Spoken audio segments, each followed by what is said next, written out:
সামাজিক কর্মকাণ্ডে, রাজনৈতিক কর্মকাণ্ডে, ধর্মীয় কর্মকাণ্ডে তার কিন্তু একটি পার্টিসিপেট থাকে, একটি অবদান থাকে।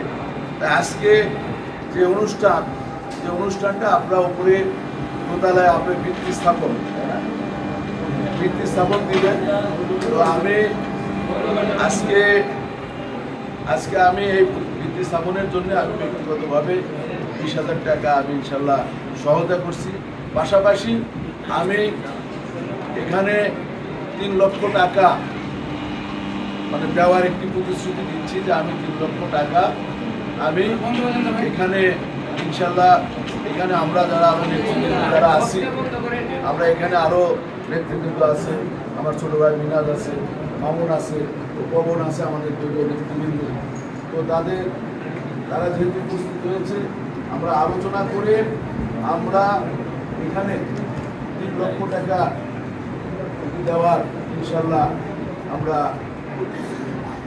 প্রস্তুতি নেব, যাতে এখানে 3 লক্ষ টাকা যে বলার যে কথাটি বললো যে একটি গেট, একটি দৃষ্টি নান্দনিক, মানে যে কোনো বাড়ির যদি একটি গেট সুন্দর থাকে তাহলে বাড়িটা দেখতে সুন্দর হয়।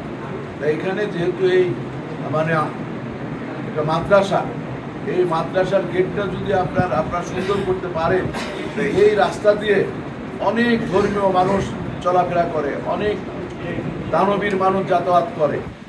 তো একটি আল্লাহর ঘরের উদ্যোগ নিলে ইনশাল্লাহ কোনো কিছুই ঠিক থাকে না। আমাদের যে কেন্দ্রীয় ঈদগাহ মাঠ আছে, ঈদগাহ মসজিদ মানে আপনার কেন্দ্রীয় মসজিদ আছে, সেখানে আপনারা দেখেছিলেন যে কি ব্যবস্থা, কি অবস্থা ছিল, সেটা কিন্তু আমরা ইনশাল্লাহ সবার সহায়তায় আজকে ইনশাল্লাহ সুন্দর হয়েছে, আরও সুন্দর ইনশাল্লাহ হবে আগামী দিনে।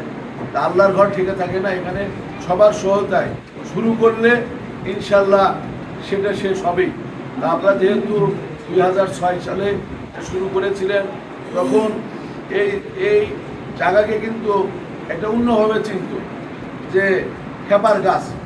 খেপার গাছে কি হয়, সে আমার ভাইকে আমি যখন পৌরসভার চেয়ারম্যান ছিলাম, তাকে আমি বারবার নিষেধ করেছিলাম যে ভাই আপনার বড় বয়স হয়েছে, আপনি চেয়ারম্যান হয়েছেন, তো চেয়ারম্যান ছিলেন, আপনি সম্মানের সঙ্গে থাকেন, এগুলো করেন না।